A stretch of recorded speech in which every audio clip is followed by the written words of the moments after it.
everyone, hope you all are doing well. Welcome to the English Academy. In this video, we are going to cover a poem by Lord Byron, and the poem is The Dying Gladiator. But before explaining you the poem in detail, I want you to have a look at poet's introduction. So let's start. Lord Byron was born in 1788 and he was died in 1824. George Gordon, Lord Byron was one of the greatest poets of the 19th century.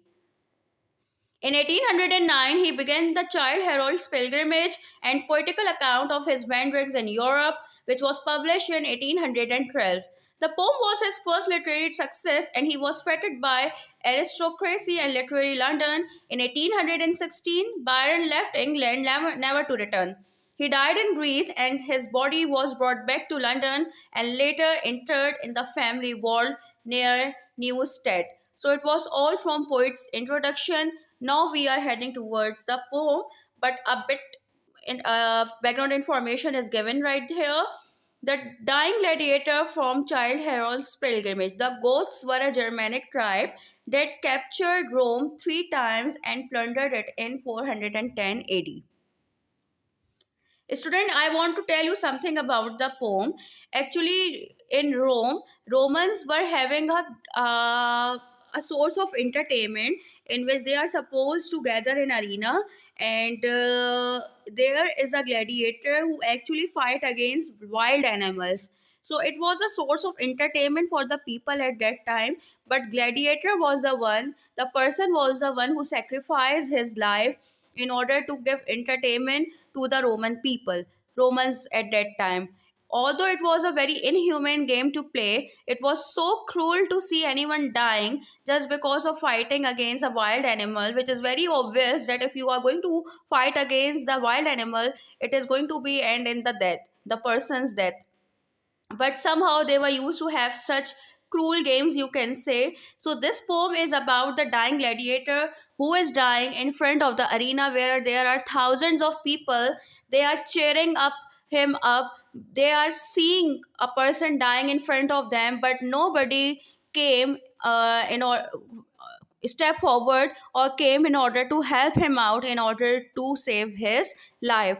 So this poem is all about the emotions, the feelings, what the dying gladiator is witnessing at that time. It's all about it, and he is asking his tribe, the Goths, to take a step forward in order to stop such deadly games.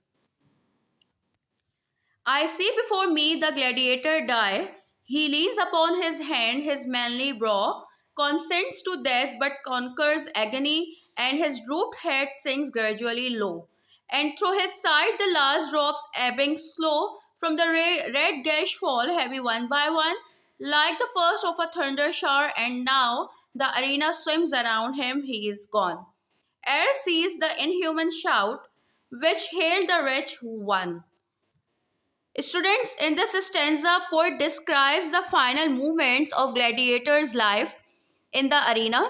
The gladiator is depicted as leaning on his hands, consenting to death. That's mean he is actually falling down and he is heading towards his death. While conquering the agony that accompanies it, the gladiator is shown to be brave and strong even when he is dying. He accepts his death with dignity while the crowd cheers in a cruel, heartless way.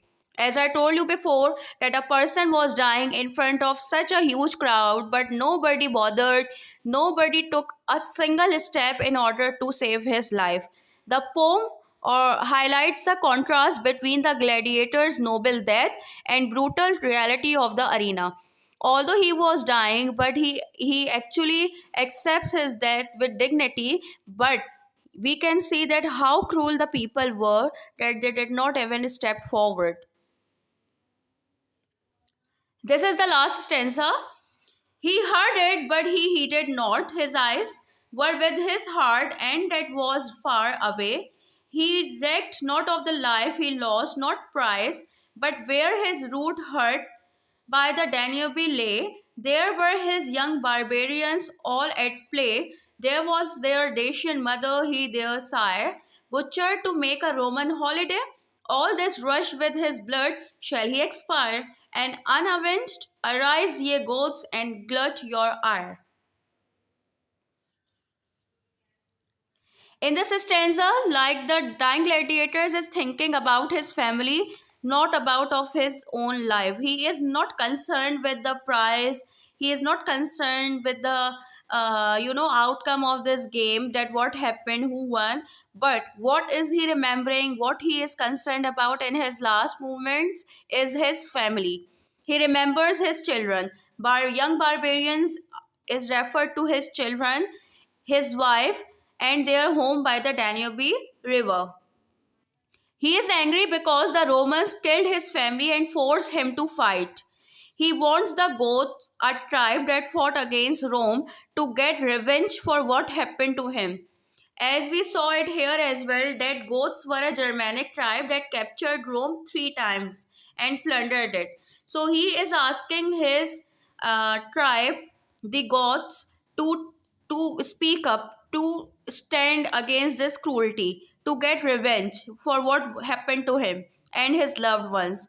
The poem tells us that the Romans were cruel and unfair, and the gladiators' death should not go unavenged. That means whatever has happened to him should not be happened to anyone else, and these sort of games that are the deadly ones should be stopped. If I summarize both the stanzas for you, so the dying gladiator describes the final movements of a gladiator who has been wounded in the Roman arena. As he lies dying, he thinks of his family, his home by the Danube River, and the cruel fate that brought him to his movement to this movement. The poem expresses the gladiator's anger, sadness, and desire for revenge against the Romans who destroyed his life. It is a powerful poem on the brutality of the Roman Empire and the human cost of its cruelty. The poem, The Dying Gladiator, is written by Lord Byron, which is part of his larger work, Childe Harold's Pilgrimage. The central idea is the exploration of human suffering and the dignity of the individual, even in the face of death. He did not lose his dignity. He accepted his death with all of his pride, but still he wants his tribe to stand against this cruelty and take revenge for him. It captures the emotions of pain, suffering, and bravery. So, students, it was all from the poem The Dying Gladiator by Lord Byron. As I told you before, that this poem is all about a gladiator, a soldier who is dying just to as a cost of entertaining Romans. Right? There was a game that a gladiator is supposed to fight against a wild animal, and they are getting entertained by it. So he is asking his tribe to, stand against this game, to stand against this cruelty and take revenge for him. If you still having any query, any question regarding this poem, you can ask me in comment section. Till the next video, take care. Bye bye.